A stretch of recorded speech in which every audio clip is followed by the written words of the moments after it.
Anime News.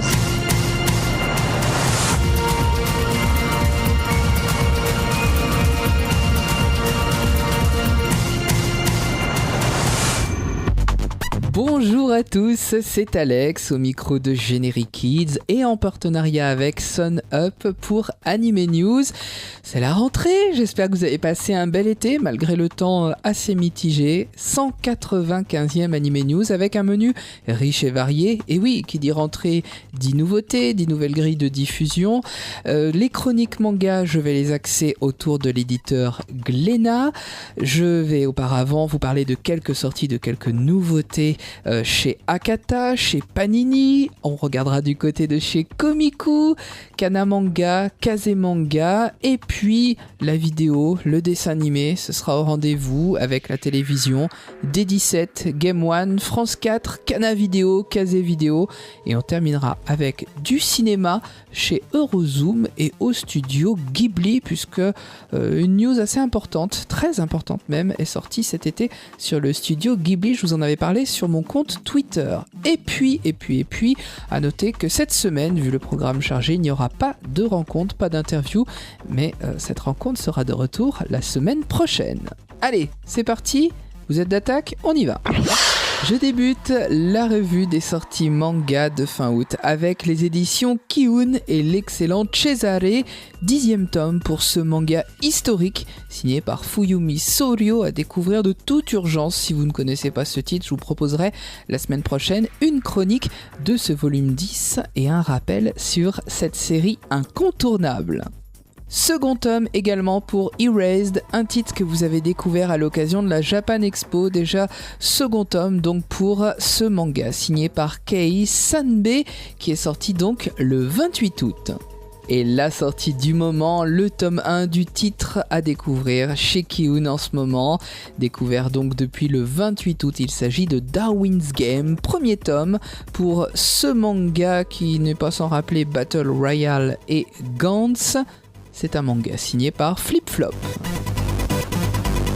Un message s'affiche un jour sur le portable de Sudo Kaname et ce message va bouleverser sa vie à tout jamais puisqu'il est ainsi embringué dans un jeu virtuel mais qui a des effets réels, la mort. L'appât du gain, la cupidité, voici ce qui rythme ce jeu virtuel avec des participants qui sont tous interconnectés à travers leur portable. Un jeu qui surgit de l'écran, c'est Darwin's Game et je vous en parlerai plus en détail la semaine prochaine. C'est sorti depuis le 28 août chez Kiun. Chez Akata, à présent, deux excellents titres font leur petit bout de chemin avec des tomes 3 depuis le 28 août. Un premier est signé par Asada Nikki, il s'intitule Bienvenue au club et l'on retrouve le quotidien de Nima, une lycéenne qui veut tout faire pour sauver son club. C'est déjà le troisième tome.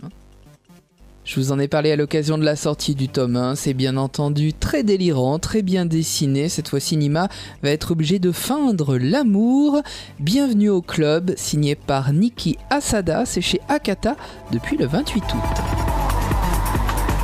Et puis journal d'une fangirl dans un style un peu plus léger au niveau du dessin, un dessin beaucoup plus fin, beaucoup plus stylisé.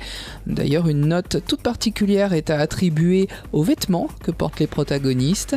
C'est basé sur cette jeune fille, Yori, une lycéenne qui adore les mangas de yaoi de Boys Love.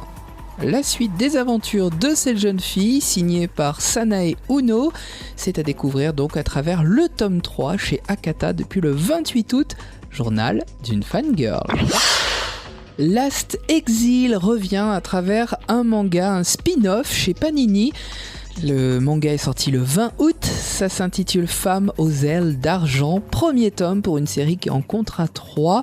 Femme aux ailes d'argent, c'est ce spin-off de Last Exile à découvrir donc depuis le 20 août chez Panini et c'est bien sûr tiré de la série emblématique de Range Murata que vous avez découvert en 2011. Pour rappel, c'est en février dernier que vous aviez pu découvrir Last Exile, les voyageurs du sablier, qui lui aussi était un spin-off de la série Last Exile. Autant dire que cette année, les fans de la licence sont ravis. Tout ça donc, c'est chez Panini. Les éditions Komiku frappent fort avec un titre atypique, un manga sur le milieu de la bibliothèque. Ça tombe bien, on aime le livre et c'est à travers le maître des livres qu'on va pouvoir se plonger dans une bibliothèque. C'est un titre signé par Umiharu Shinohara, un titre en 8 volumes dont les 2 premiers tomes sont sortis le 28 août chez Komiku. Mikoshiba, c'est le bibliothécaire en or, il conseille tous ses visiteurs, c'est le sommelier des livres, comme on l'appelle, mais surtout, il est extrêmement charmant. Il travaille à la Rose Trémière et cette bibliothèque pour enfants accueille tous les passionnés de littérature. Les histoires s'enchaînent et sont toutes délicieuses. Le maître des livres, c'est à feuilleter, à croquer, à dévorer depuis le 28 août chez Komiku. Kana Manga aime le sang depuis le 28 août. Strike the Blood, premier tome, manga signé par Tate et Kabuto Mikumo, est donc sorti chez l'éditeur Strike the Blood. Le manga, c'est bien entendu un manga sur les vampires. Kojo Akatsuki, c'est un vampire, un jeune homme, il vit sur une île, Itogami, et il cache bien sûr un secret inavouable. Il est le 4e primogéniteur, le vampire le plus puissant au monde. Il doit bien sûr garder ce secret, mais un jour il voit débouler une jeune fille qui est là pour le surveiller. Elle connaît son secret, ça au moins c'est fait, mais que lui veut-elle vraiment? Alors ça, à vous de le découvrir. Premier tome donc de Strike the Blood, ce manga, énième manga sur le thème des vampires que vous pouvez aussi retrouver en animé sur Anime Digital Network ADN. Une comédie à signaler, sortie le 20 août chez Kazé Manga, premier tome pour Dear's Brother, signé par Njojo Maki. La jeune Momo n'a pas vu ses frères, aînés et cadets, depuis plus de 15 ans. Elle a été séparée d'eux depuis le décès de leur père et elle veut, pour son mariage, les retrouver tout simplement, d'autant plus que l'amour les lie encore. Mais voilà, les retrouvailles sont catastrophiques, tout simplement parce que les 2 frères vont vouloir faire échouer le mariage de la jeune Momo. Ils s'immiscent dans sa vie. Cette comédie romantique se déroule en 5 tomes. Le premier est disponible chez Kazé Manga, signé par donc Njojo Maki, l'auteur d'Happy Mariage, à découvrir donc depuis le 20 août.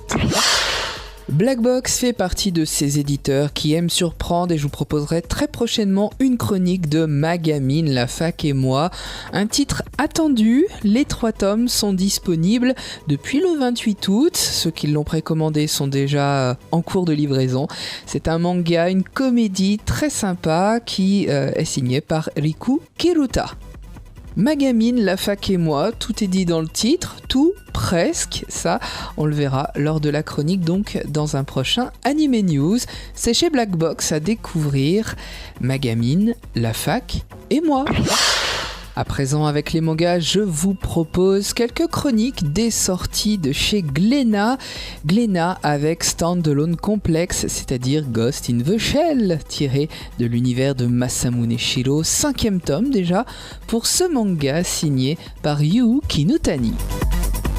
Une île artificielle, une fillette qui a la jeunesse éternelle, je ne saurais trop vous conseiller que de lire ce 5e tome tout comme les autres. D'ailleurs, à chaque fois, c'est une enquête palpitante, rondement menée par Yuki Nutani, Standalone Complex, Ghost in the Shell, un indispensable de votre mangatech.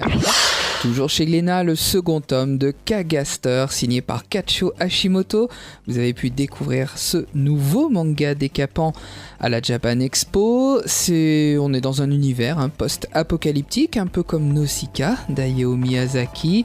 Et là, donc, Kido se retrouve face à une révélation de taille, l'identité du tueur en série qu'il affronte. À découvrir donc dans ce second tome de Kagaster, c'est chez Glénat et ça sort le 3 septembre.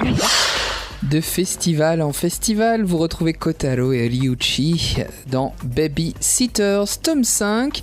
C'est chez Glénat, c'est toujours signé par Ari Tokino et c'est toujours aussi adorable et craquant dans cette jolie petite crèche entourée de charmants bambins. Ça s'appelle toujours Babysitters, tome 5, sera disponible à partir du 3 septembre. La fusion de Goten et Trunks, la scission entre Majin Buu gentil et Majin Buu méchant, c'est ce que vous allez retrouver dans le tome 32 de l'édition Deluxe de Dragon Ball aux éditions Glénat, sorti le 20 août. On franchit donc une nouvelle étape dans la puissance au sein donc de cette saga Dragon Ball et une nouvelle étape dans la saga consacrée à Majin Buu. Ça se dévore toujours aussi rapidement, c'est toujours aussi bien mis en scène. C'est signé par le grandissime Akira Toriyama et c'est une très belle édition de luxe avec des pages couleurs. Dragon Ball tome 32, c'est chez Glénat. Tokyo Ghoul volume 7, toujours aussi sanglant, toujours signé par Sui Ishida et toujours prenant jusqu'aux tripes. C'est bien entendu chez Glénat, c'est sorti le 3 septembre.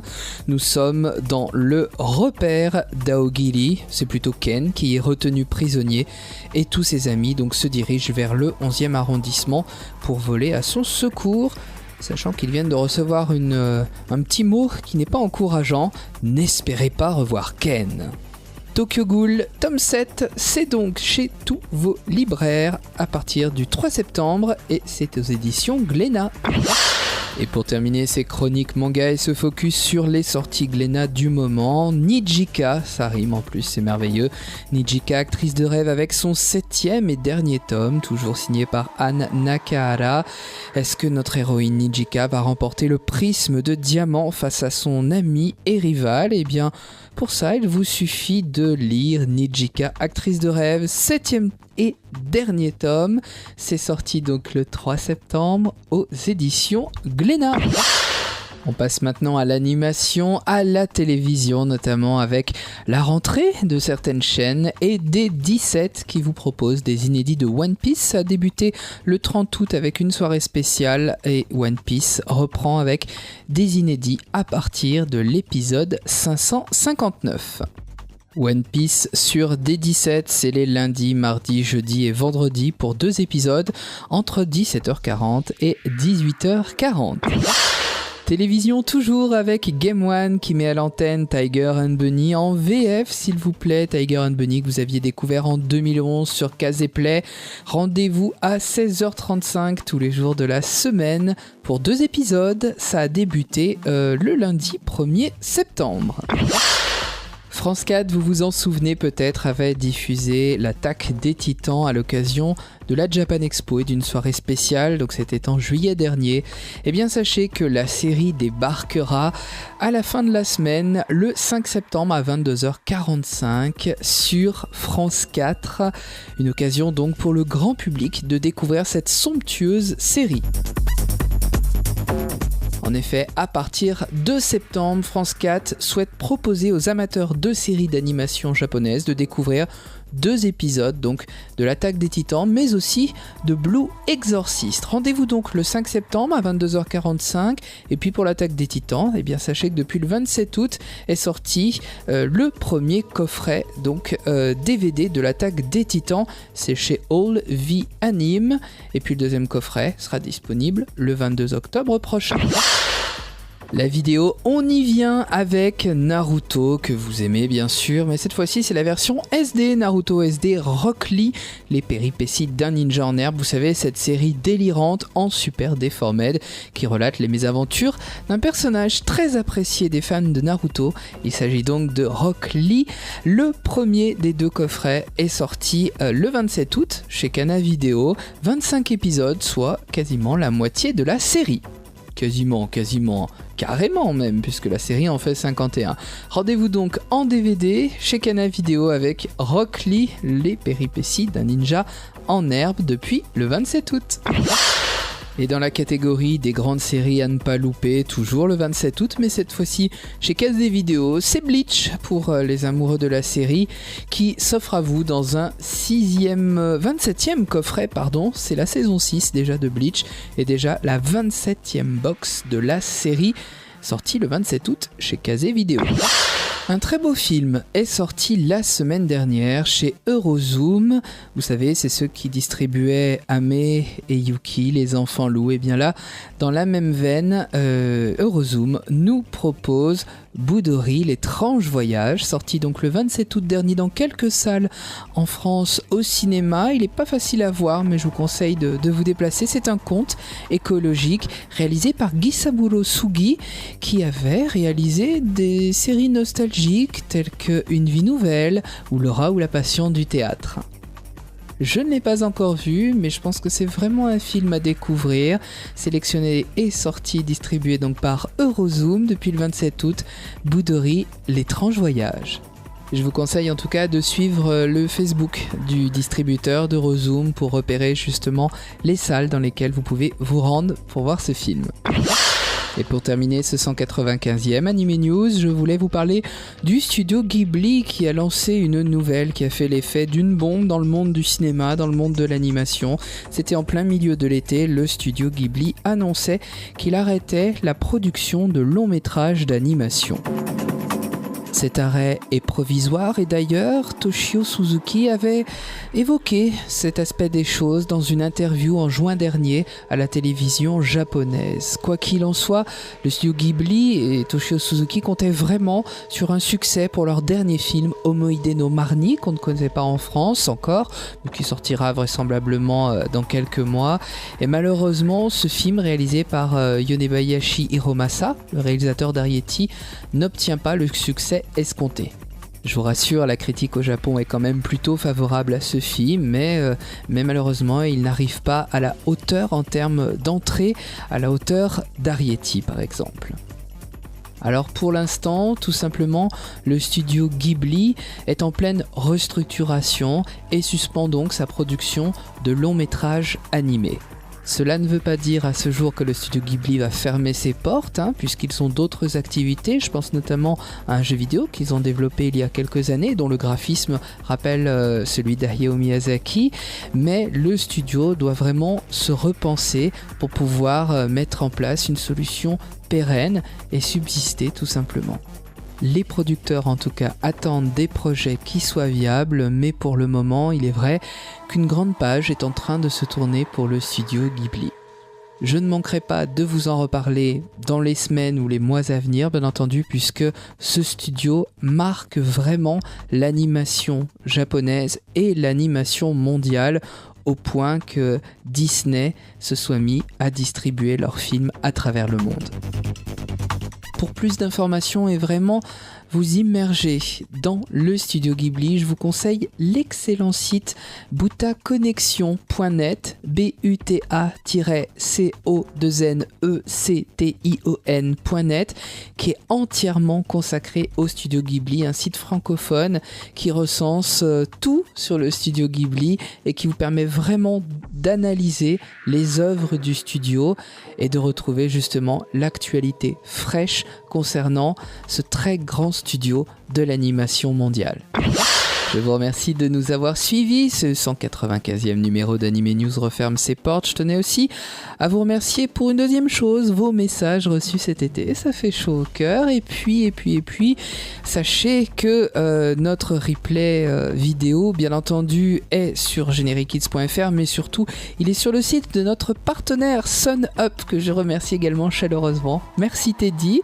Et SunUp, c'est également tout l'univers du Japon sur ce site. Alors ne manquez pas d'y faire un tour, c'est riche, c'est varié et c'est toujours plein de soleil. L'actualité à chaud, c'est aussi sur mon compte Twitter, alors n'hésitez pas à me suivre, à commenter, à retweeter Alex_anime_GK. Et puis le second rendez-vous animation japonaise de la semaine sur Generic Kids, c'est avec Anime Story tous les mercredis soirs à partir de 21h. C'est rediffusé jusqu'au dimanche. Pas d'interview cette fois-ci, pas de rencontre, mais je vous rassure, l'interview revient la semaine prochaine. Alors je vous souhaite une excellente rentrée à tous. Vous êtes sur Generic Kids, vous êtes bien, alors restez-y.